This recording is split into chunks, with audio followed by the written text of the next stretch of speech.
We have to talk about the word bussy. Why? Because I think it's due time that we come to a universal understanding of that word. Right. We began this discussion maybe a week ago and decided to table it for the podcast. And I think we need to put this to rest.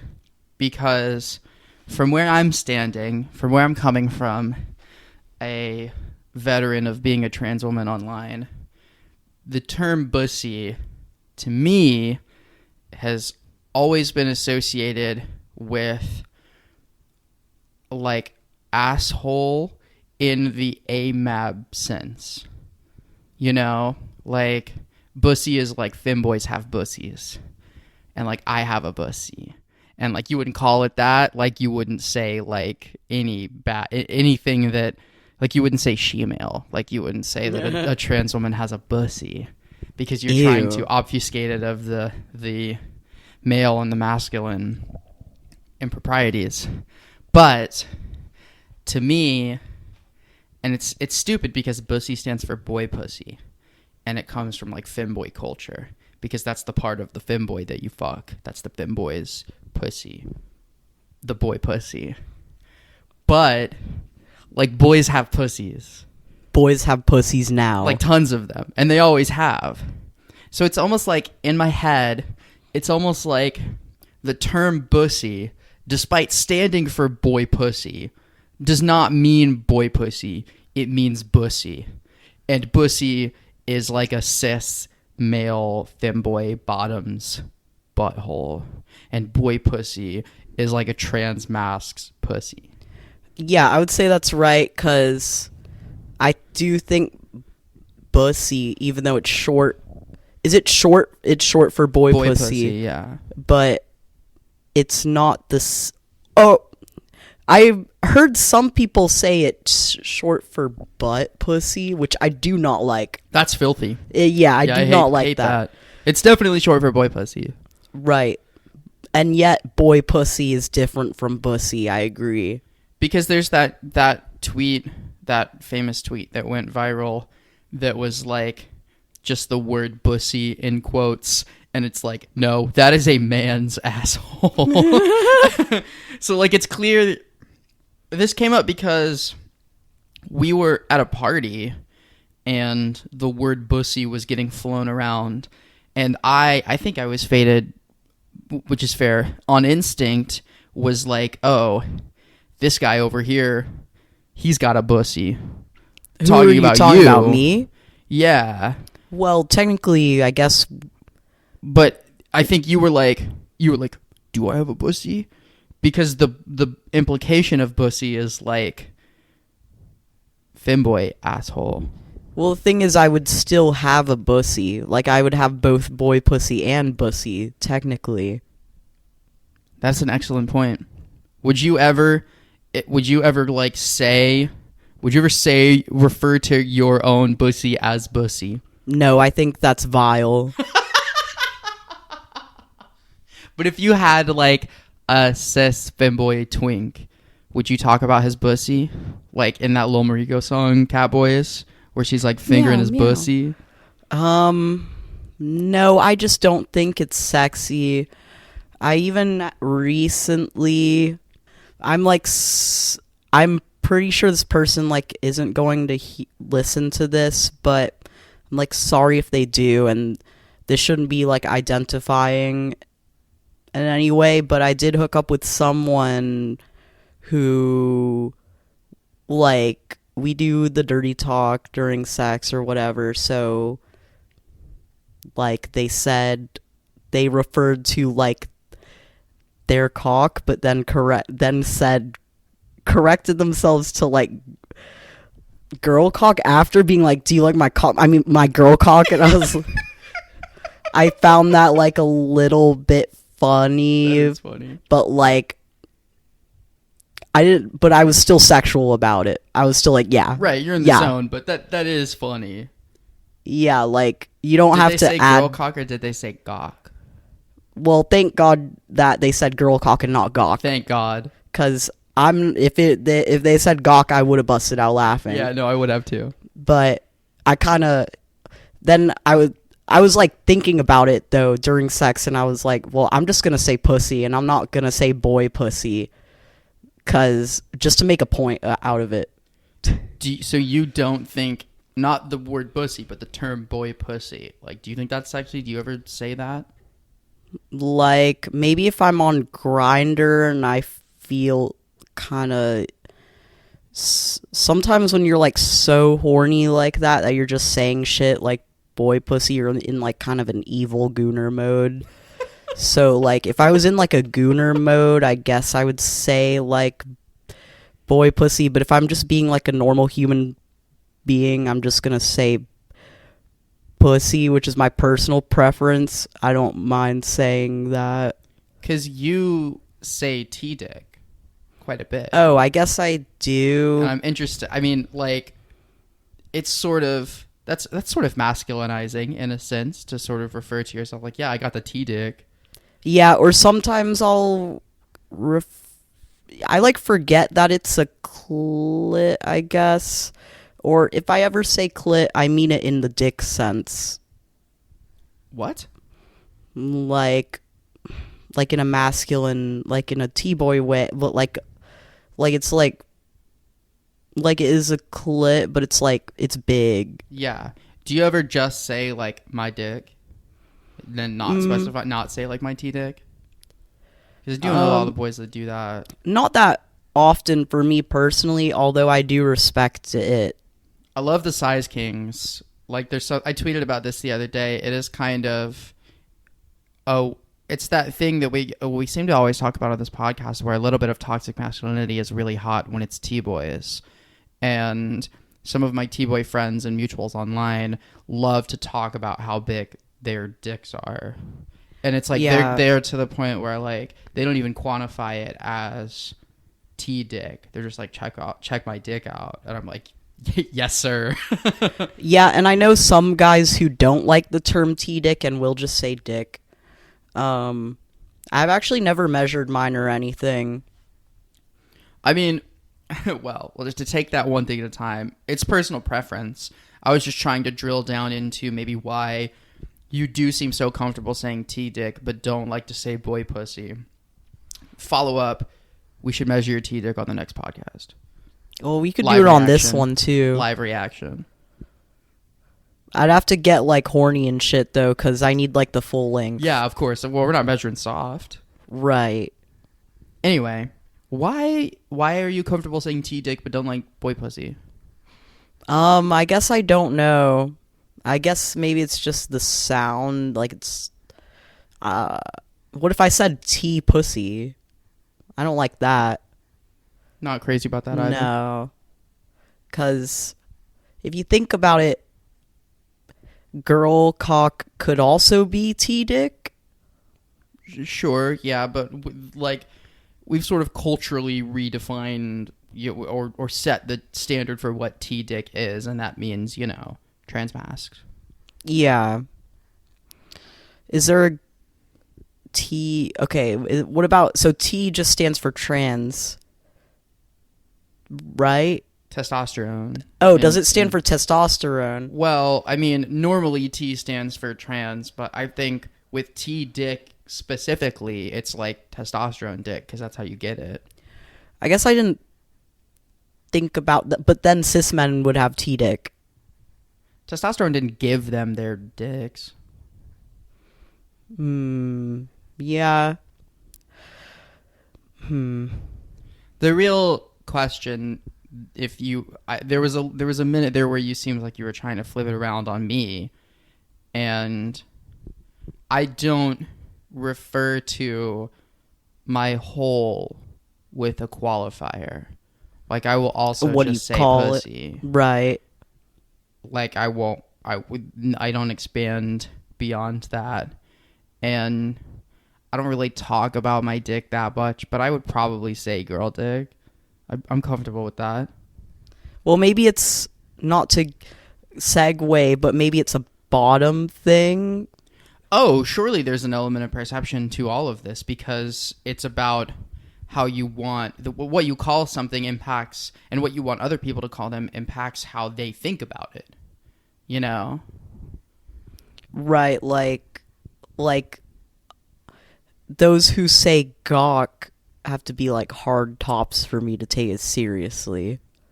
That's fair. Yeah, I definitely think that the gawk girls are the like, I have a big dick, I'm slinging it, that's my personality type girls. And girl dick is a little bit more meager in tone. Yeah, it's more not to mention some effeminate. of the other grosser, more effeminate words that weird people have come up for to describe feminine penises. Like what else? I don't want to talk about this. Can we It's so gross. Can you say it? I mean, a lot of people say clit. That's cute. That's cute. I It's actually cute. like that a lot. Huge fan of that. I also knew a girl who would call just like her dick her pussy, and I thought that was cute That's too. cute. Yeah, especially if you're like really small. You're like, that's my clit. It goes hard. But yeah, there's a lot of like sissy terms and like princess wand terms. Oh, I don't like and those. icky stuff that makes me cringe. Too sissy adjacent, and I would know I'm the expert apparently. The allegations. Before we get into the meat of this, I got a bunch of followers on that account today for Bundle of Sticks Tara, seeing an ass pic that I posted on my story and being so inspired by my curves that she went on her story without like talking to me about it or making sort of any note to me about it, and posted about her feeling sympathy and understanding why her family members throw it away for thick white women. And I got to be the thick white woman in question.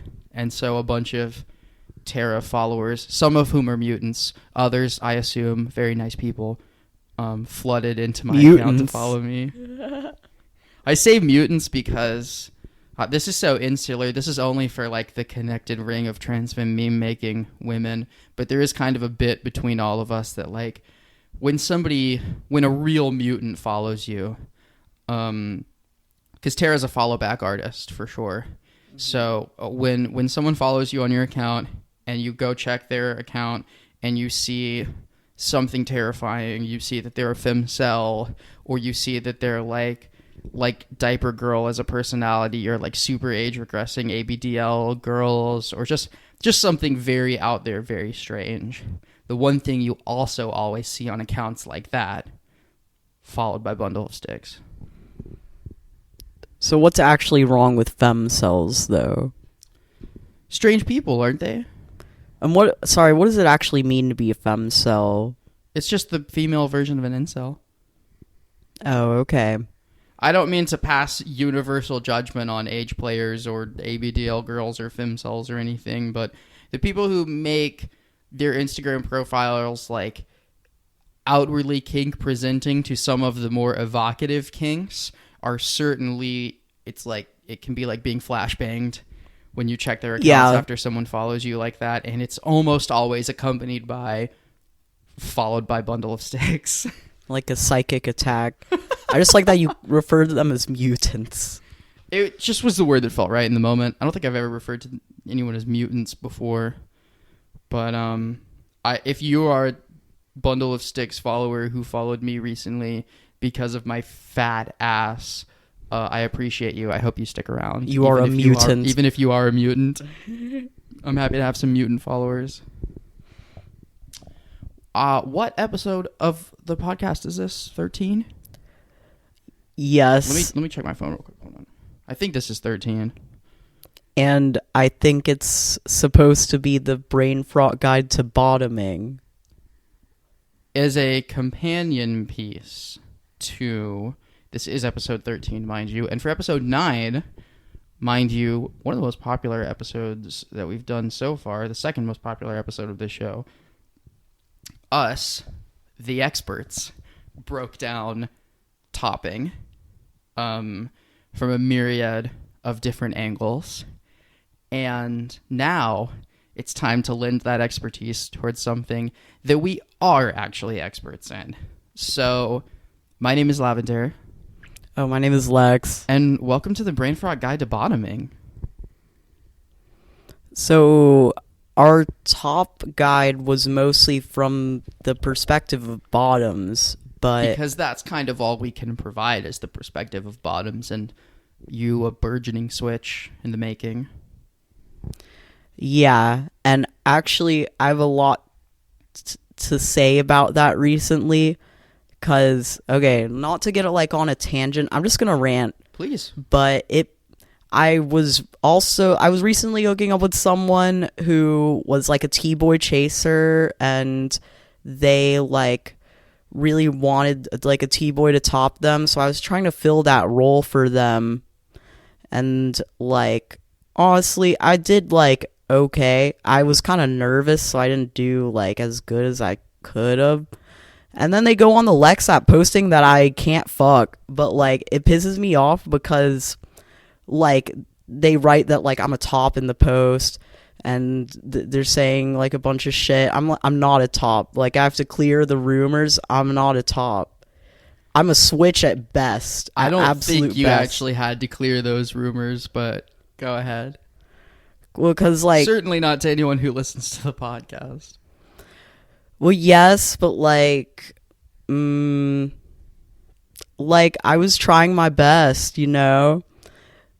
And I'm not convinced. I mean, because, and we can't talk in specifics, obviously, but this is someone who your problems with were completely unrelated to that sexual encounter. Like something else happened that caused sour feelings. And when that happens, one of the first things that resentful, bitter people like to do is hit them with the like, oh, you're bad at sex. But like, this person literally came back to you for more, so... yeah, well, it just makes me mad because I've topped like exceptionally in the past. It just wasn't with them, but I do like I've topped. I know, I believe you. I've spoken to some of your bottoms. I've been one of your bottoms actually, and you're good. You got solid fundamentals. You actually deserved to be on the guide to topping, unlike me. Oh, thanks. Let's talk about bottoming then. Because now is a good time to do this with you getting into your switchback in the last 6 months, because in my head, you really enjoy bottoming, and not just the physical, although you certainly do, but also everything that comes with the vulnerability and submission that's typically associated with bottoming. And so I would cite you as an example of maybe because you're AFAB, you were sort of compulsory invited into the world of being a bottom because of your physical traits. And I know there's a lot of T-boys or people who get to the point where they're like, oh, I'm supposed to be a bottom biologically, but I'm not a fucking bottom. And they grow out of it. And that comes from the sort of compulsory heterosexuality imposed on people. And I'm curious if you think that you were a strict bottom for longer than you really wanted to be because of that. Like, how much pressure did you feel in your life, in your sexual development, to be a strict bottom? Well, actually, I just like bottoming. Like, I feel like bottoming is like my natural state, that like I don't really like, it's this role that I usually fall into naturally, but it's not like I don't feel like forced to bottom. Actually, if anything, I feel kind of forced to top a lot of the time because I'm masked. Like, I'm more masked now. And like people who don't know me will see me and think I'm a top just because I'm masked, and I don't know what personality trait they're perceiving, but Because you act extremely bottomish, which is why I laughed at that. Yeah, you I kinda do act like a bottom. I do act like a bottom if like you actually like talk to me. So You're experiencing compulsory heterosexuality from the perspective of a guy who is kind of masked now and presumed to be a top as a result. yeah, because I'm still like a twink also. Mm-hmm. And so I don't know. I want to be more switchy, but in terms of like compulsory bottoming, like if anything, I just want to break out of that because I think that I do it because I'm pretty comfortable with that role, so it's like I don't have to push myself. I have to push myself to top. And it's not like I want to top. It just doesn't come as natural. You're not as experienced. Yeah, especially when there's a dominant element too. I'm not super dommy with it. I can do like what I've been doing that works for me is more like service topping, where like I want to do what the person like wants me to like get their satisfaction, and like that makes me feel good. Have you ever? Would you say you've ever sub topped? Sub top. That sounds like Sub Pop, like the label. Sub like power bottom. Sort of like with the person who you're or like topping gentle being in control of you as a dominant, sort of telling you what to do, very much sort of like taking the reins in the situation. Oh, like genuine sub. Like you are the submissive one, but it is you that is topping. Because that's a thing that exists. I talked about in the bottoming episode, and excuse me, this is the bottoming episode. I talked about in the topping episode how that's 99% of my experience topping. Yeah, I'm actually not sure if I've done that, like, because that's like gentle topping, right? I mean, it doesn't have to be. It's sort of more like you're topping, but the pace and intensity of the topping is not up to you. It is up to the person who is doming you. Right, like I'm with a power bottom. Yes. I'm actually either like underneath them and they're riding you and taking control, or like like with me, I've had doms who like to like have a leash on me and like I'm like hitting it from the back and they're like controlling me via the leash to do what they want me to. I'm actually not sure if I've done that, but that sounds cool. It's awesome. Could be a good experience. The only reason I have so much crossover with it is because like I am unfortunately one of like the blessed trans femmes who has like no trouble getting and staying hard, and so doms who are comfortable bottoming see that and they're like, I could cook here. I can do something with this. Yeah, I'm like, maybe we did that at some point, but I really can't remember. Fair enough. Back to bottoming directly, I guess. The reason that I brought that up is because like you and I are both lifelong bottoms. Yeah. Like I would say neither of us have ever really had an era where we were primarily tops. And that's a little bit uncommon for trans femmes. I mean, you hear so much about trans femmes who were compet tops as cis guys, and then part of realizing that they're trans femme included, oh, I actually don't want to top all the time. Like I'm either a bottom or I'm a switch. Yeah, I guess I didn't think that much about compet because for me, like, I don't defy it. I just like bottoming. Yeah, exactly. I guess I defied it, but it's because I just knew a lot about myself from a young age. Like, even before I was, like, openly trans, I was like, yeah, I'm gay, and yeah, I'm a bottom. So, like, losing my virginity was bottoming. Most of my sexual experiences in my, like, youth was bottoming. But to me, that's just me. Like, that's just me. I'm made for this. I live for this shit. Is there like I don't know, not to get too personal, No, that's but what we're here for. Like, how come you, like, why do you have no trouble staying hard? I don't know. I guess that just is. I don't know if that's like genetics or I can't imagine it's my hormone regimen. My fucking God knows I have no like tea left in me. Um, I don't know the answer to that. I mean, it's different for everyone. Like, you know, a lot of doll tops after a few years on hormones have to use some kind of Viagra or something to like get and stay hard. But I don't know. When I'm horny, I get hard and don't really have much trouble maintaining that.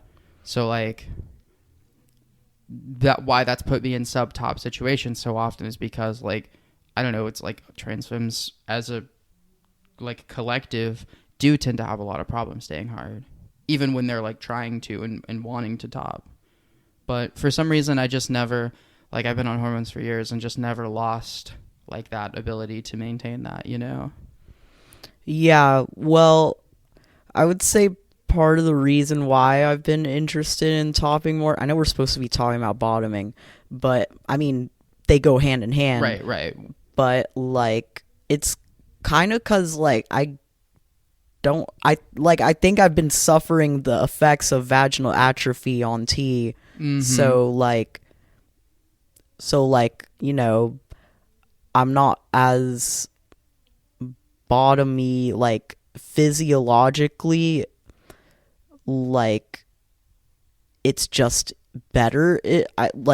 I get more turned on actually if I top, I guess, because I don't know, it feels physiologically more like a penis than like a just like pussy hole like it was before or whatever. Yeah, I mean that's just hormones changing the way that you get horny. That happens to everybody. Yeah, but I do miss bottoming more just cuz, you know. Do you hook up with a lot of trans femmes? Do you experience the trans femme universality of difficulty getting and staying hard? Yeah. So it's like... So that's when you can always be like, don't worry about it, queen. Allow me. Because the strap stays hard no matter what. Yeah, that's true. But, I mean, and, you know, this is probably something we'll talk about. You have to give them advance notice. Trans femmes? Yeah. Yeah, a lot of the time. To top, like, penetratively. Yeah. In fact, I have a question for you. Hit me. How is it that all you eat is hot Cheetos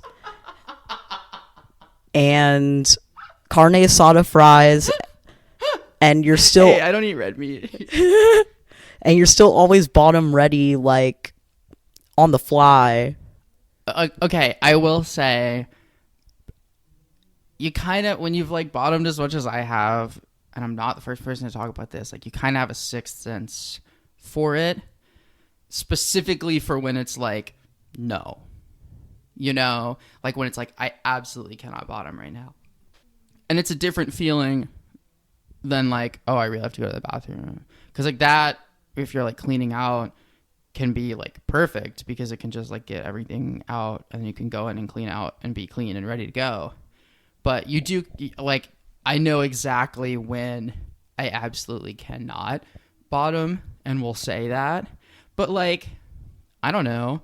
If there's an opportunity to bottom, I'm at least going to try and, like, quick clean and see if it works. And then go if it does, you know? That's so admirable.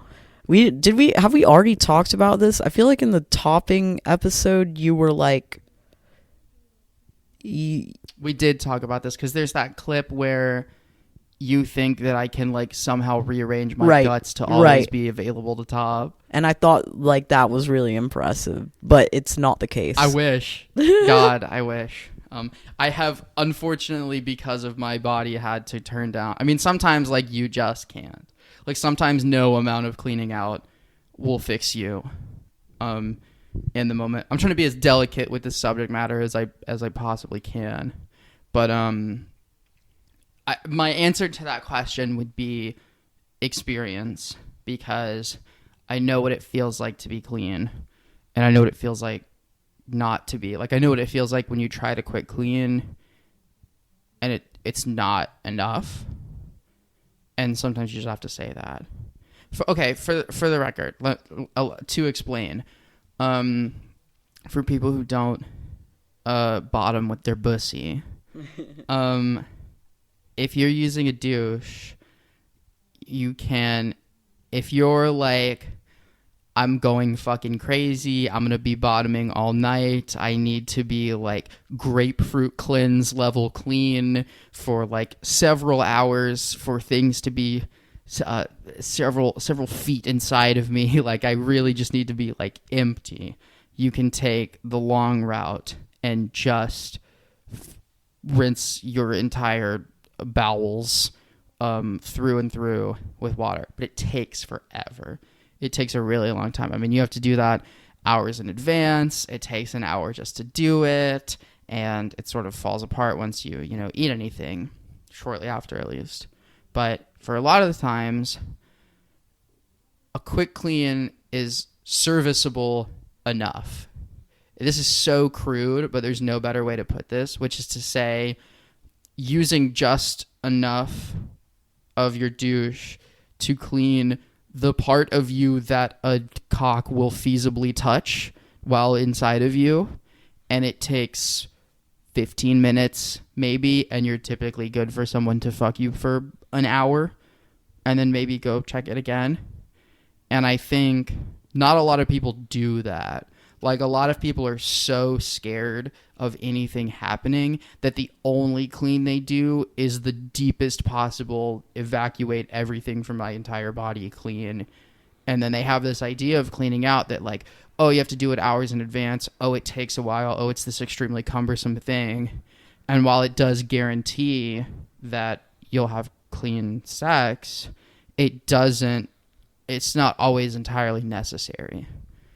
And yeah, that's like, I think that's what I've noticed turns a lot of like early transition, or not even early transition, but like girls who don't have experience bottoming, they are really hesitant to, because of all the prep. And like, I think, they just don't have the experience with the prep necessary to, and like, they're really sheepish. Like, I've heard a lot about, or some about like, just like bussy dysphoria type shit, And I mean, people have horror stories for when it goes wrong, because it can be a disaster. Yeah, but like, honestly, like, if you do the quick clean, like, I personally, I'm not gonna like freak out if something happens, because that's just like how sex is sometimes. Of course. And it's too stigmatized for something that you're not directly in control of too. But I will say, I probably, between my partners and hookups, I probably bottom like 4 or 5 times a week. And I can't even remember the last time that there was any kind of mess. In fact, the last time was over a year ago, and it was because we were at a party that didn't have the facilities to clean out. And even then, it was a super minor thing. Yeah, I'm like, and then I also, I don't have a whole lot of experience with this, because honestly, I do have the fear, like the anal fear, but also, I guess anal just isn't that pleasurable to me, because I just prefer the boy pussy or whatever. So, it's good to have your expertise. Happy to provide. Do you think that testosterone changed the way that you enjoy bottoming, or the experience of bottoming? Like, I would say I still like it just as much. It's just like, I used to be really dripping before, just like nothing would even be going on yet, and I'd be like drenched. That's crazy. That's how I am now. Yeah, and like hormones are amazing. Yeah, it's just like now, like, I do get, like, I still get turned on, like, wet enough that I don't have issue. It's just like, I think before like the true like sexual activity is going on, I'm just pretty dry down there now, to the point where it is more like just more penis like, where it's just like, yeah, I just got my cock down there or whatever, just like chilling, and like, I don't know, like, like, does it feel different though? Like, as an experience, like, do you like it rougher than you used to? Do certain things hit different than they used to?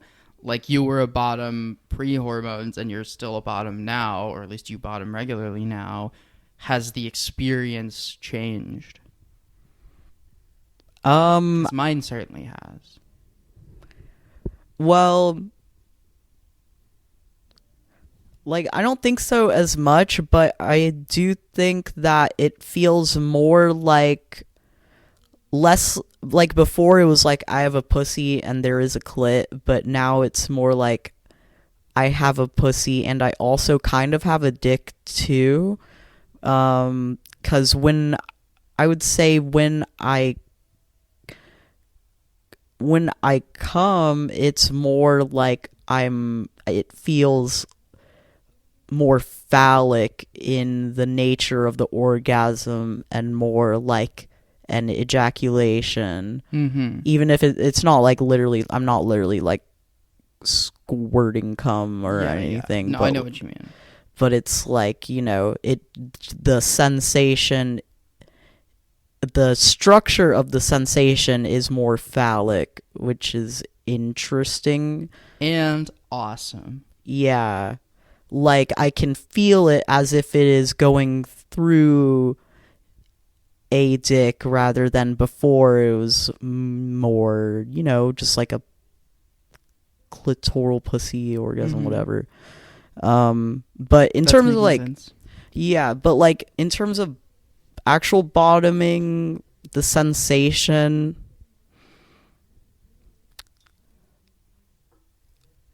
it's kind of like, you know how in gay porn, like, when they're getting fucked, you know, their dick is like flopping around and shit. Yes. It's like, I feel that like spiritually. Okay, that's awesome. Yeah, something like that. That doesn't make much sense, but yeah. No, actually, it's difficult to put into words, but I understand. It's like exactly what you mean. It's like a phantom pleasure. That's awesome. As opposed to like phantom pain, you know? Wow. That's incredible. I don't even know what to say at that. Yeah, that's awesome. I hope every T-boy feels that way every time. Yeah, T-dick flopping around and shit. What about you? How does it feel different for you? Well, when I was bottoming before hormones, it was a lot more about the sensation of pleasuring whoever was topping me. You know, like what I was doing. Like, don't get me wrong, it felt good, but it didn't feel orgasmic. It didn't feel like extraordinary. I wasn't addicted to it. Like, it was fun to bottom, and that was the way that I had the most fun and enjoyed, you know, making someone come at me. Is very satisfying. And a lot of what I was doing was like, how do I like get you there? You know, like, how do I make this the most pleasurable experience for you? And the more hormones have gone on, the more it's like, oh, bottoming feels way fucking better for me than it ever did before. Like, pre-hormones, I would have never orgasmed from bottoming, and it happens to me all the time now because bottoming just feels way better. So like, when I'm bottoming now, it's definitely more for me. Like, I'm making adjustments and I'm doing things that are like, here's how I'm getting you to hit the right spot for me, to hit the dedicated meow button that's going to make me come. And it's just immensely more pleasurable. Like, I mean, it's like kind of better in every way. And this is coming from somebody who already was a, you know, strict bottom and liked bottoming a lot pre-hormones. I think it's just made everything about bottoming more of a body-wide pleasure, a massive increase in the amount, like the volume of pleasure that I take from bottoming, and a better understanding of what feels good to me while bottoming, rather than trying to make somebody else feel good who's inside me, which, I still do, but it's also like, oh, I can get way more pleasure from this than I used to, so let's figure that part out.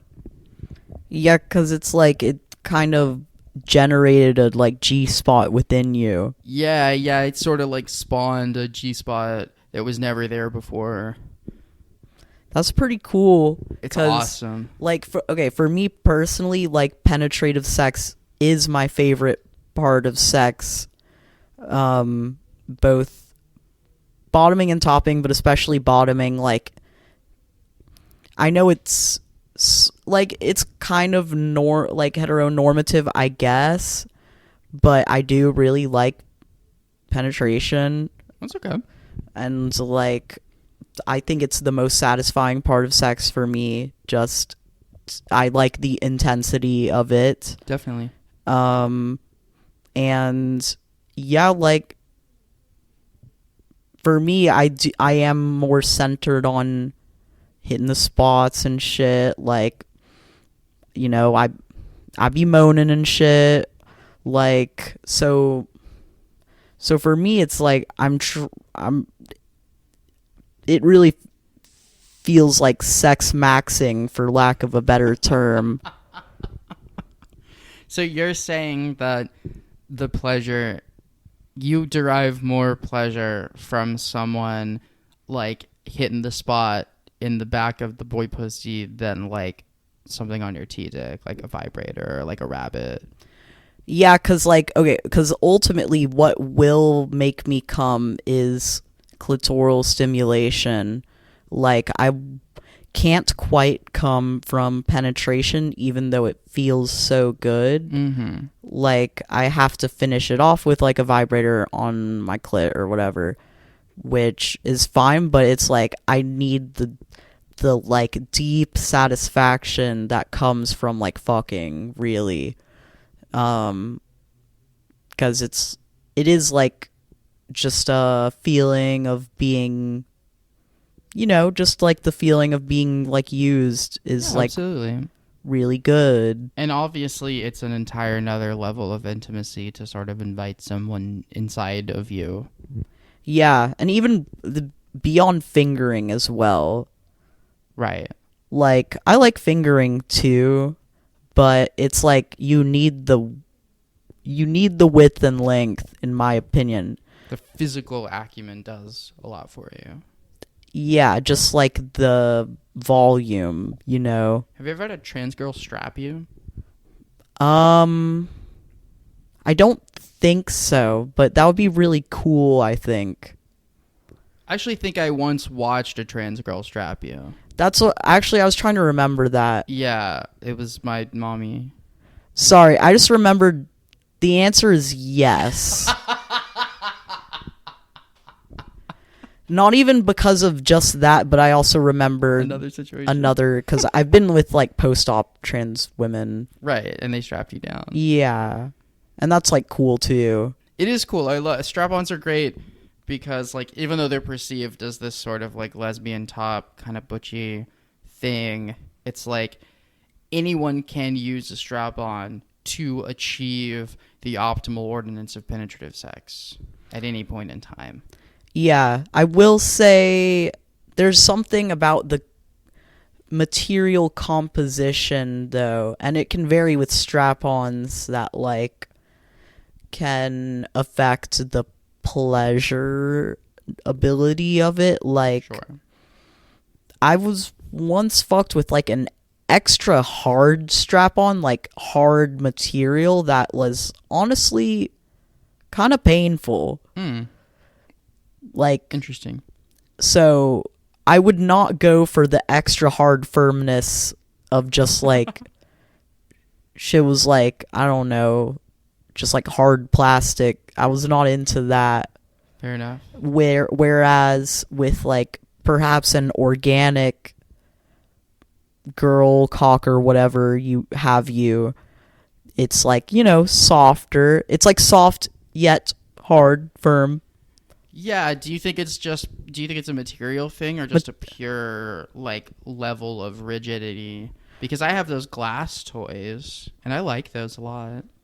That's the glass I think might be too hard for me as well. Interesting. I guess personal preference. I wonder if that's a bussy versus boy pussy thing.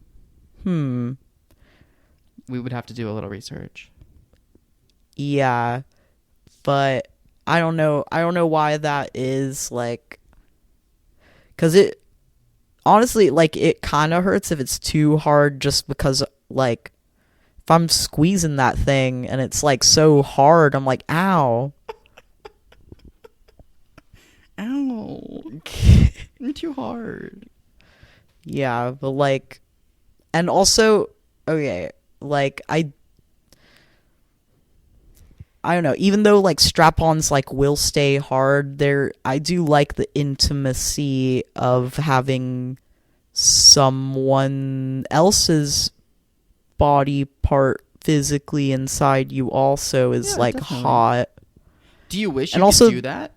Yes. And also there's like the warmth component. There's like a there's many material factors to strap on versus like organic whatever. I think you like having a boy pussy, but you answered yes. Like, I do imagine that sometimes you wish you could experience that sensation from the other end of like me being physically inside someone in a way that maybe fingering doesn't do enough. Yes, because like, yeah, when I like finger someone it feels cool, and when I fuck them with a strap on it's cool, but I don't feel anything in the length of the strap on, obviously. If I feel anything though, it is transferred to my T-dick, which is cool. Yeah. But, there's like the limitation of like a lot of the time I don't even know if I'm actually inside the person or not. Yeah. Like, I'll be thrusting and I'm not even going anywhere. And I'm like, hell yeah. And the person's like, you fell out 2 minutes ago. Yeah. Okay, the strap-on has its limitations, I guess. But like, I mean, yeah, they're cool because like, you can have any configuration of shit. And like, ideally, yes, I would want, like, I don't have bottom dysphoria in that I want a cock, but I do have bottom dysphoria in that I can't shoot cum on somebody or in somebody.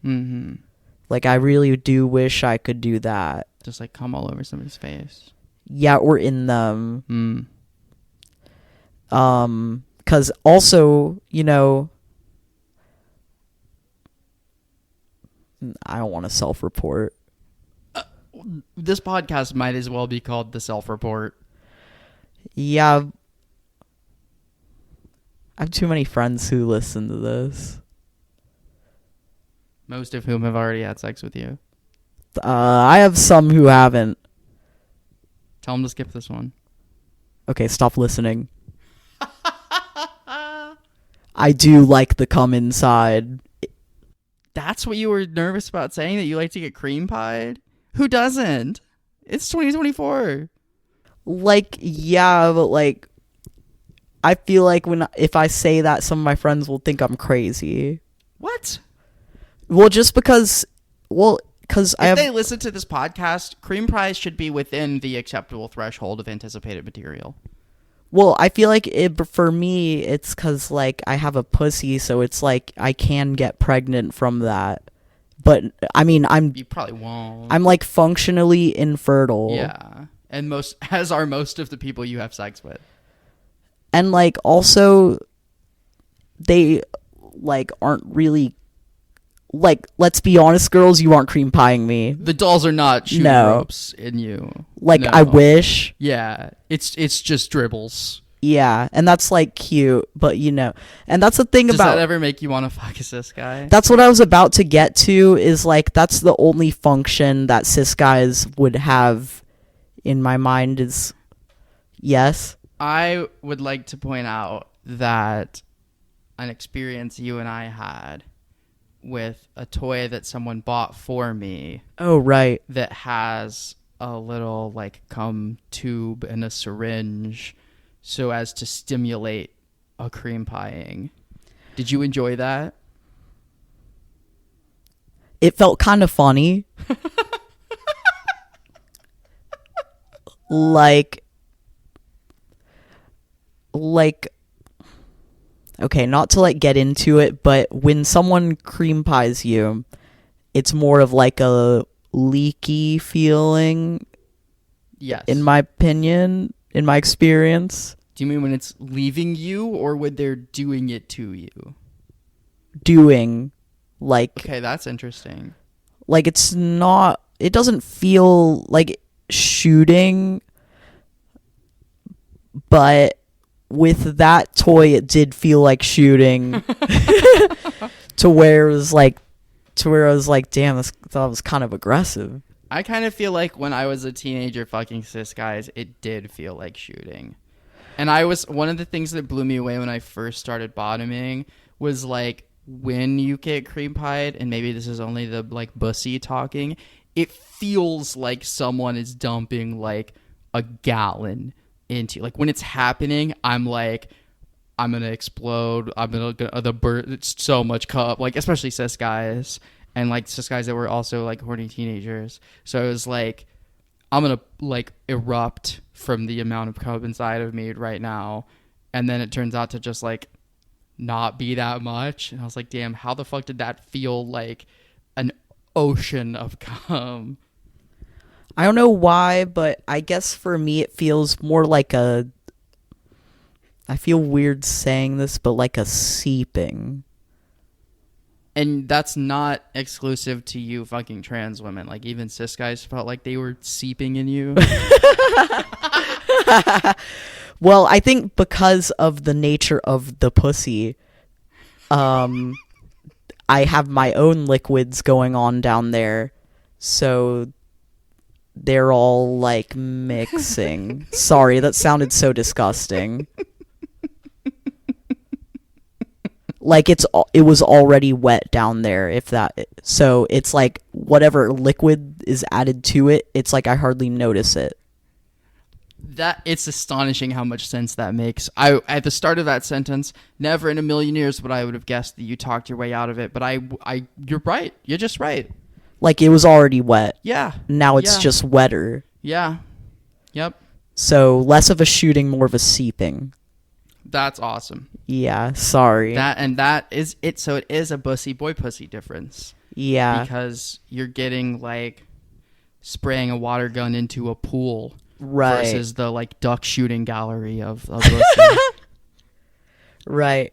And that's the conclusion we needed to come to. I love the idea that just because we figured out misgendering kinks in the last episode, that every episode needs to end with some kind of sexual revolution. Seeping versus shooting. Well, there's an episode title. No. It's going to be called The Brain Frot Guide to Bottoming, Seeping versus Shooting. Ew.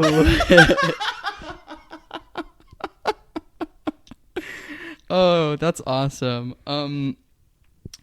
Wow, bottoming. This was a less informational episode than topping and more of just like a reflection of our own experiences. I wonder if there's anything that we should add or that we should say. I mean, one thing I'll say for bussy bottoming is like, don't push yourself, especially when you're new to it. You know, it does hurt, but trying too hard is a very sensitive area of the body. It can hurt you both inside and out. Like, listen to your body. No such thing as too much lube. Go gentle. All of this is very familiar and dated advice, but I think there's a lot of people, early dolls, or just people getting involved in sex that feel the compulsion to bottom, that are like, they want to push themselves, that, you know, see like girls on Twitter taking like crazy horsecock dildos and be like, I want that, and push themselves too far and hurt themselves. So like, the people who get the size queens who get to those incredible ends did so over a lot of practice over a very, very long time. And it is not something you can't just hit the ground running, taking whatever the fuck in the bussy. So listen to all of the old-fashioned advice, like there's no such thing as too much lube, and don't push yourself, because pushing yourself is how you make a mess unnecessarily. It's how you hurt yourself, either outside in a way that makes it so you can't bottom for a while, or inside in a way that you have to go to the fucking hospital. Don't put things inside of you that are not meant to go inside of you, for the most part. Bad idea. I know it's hard for a lot of people, particularly young people, to get access to sex toys, but that doesn't necessarily mean you should go sticking whatever the fuck up your ass, because it will get stuck. Should have a flare at the bottom. At the very least, should have a flare at the bottom. I mean, pretty much same tips for the pussy, but like, I don't know. What was your first sex toy? Was it a massager or a penetrative toy? Like a vibrator? I remember trying to use a hairbrush, like the plastic end, like the end of a hairbrush. Mm-hmm. Didn't work so well. Not recommended. Right. I mean, I think I just got like a vibrator because I was like scared of penetration when I was younger. Mm-hmm. Before I got experience in it. So I wouldn't even finger myself when I was first discovering masturbation. I would just rub myself. Why? Because like I had never had anything up there and I was scared. Fair enough. But there's a whole world out there. I wanted to use that as a segue to the last thing I want to talk about. Again, this is a little bit more topping than bottoming, and Sissy Allegations story viewers will remember that recently you came into possession of a new toy. Oh yeah, a clitoral vibrator for your T-dick, but one that you particularly liked more than any of the other clit vibrators because it's in the shape of a little unicorn, and the vibrator is his face, and you were like, I could fuck this thing. Yeah, his mouth sucks you off, and it's quite vile, actually. Because he's just a cute, small little unicorn, and I don't want to use him for nefarious purposes. When you look at his like little face, that's what he's made for. You look at his little face, and then you turn it on, and he's like.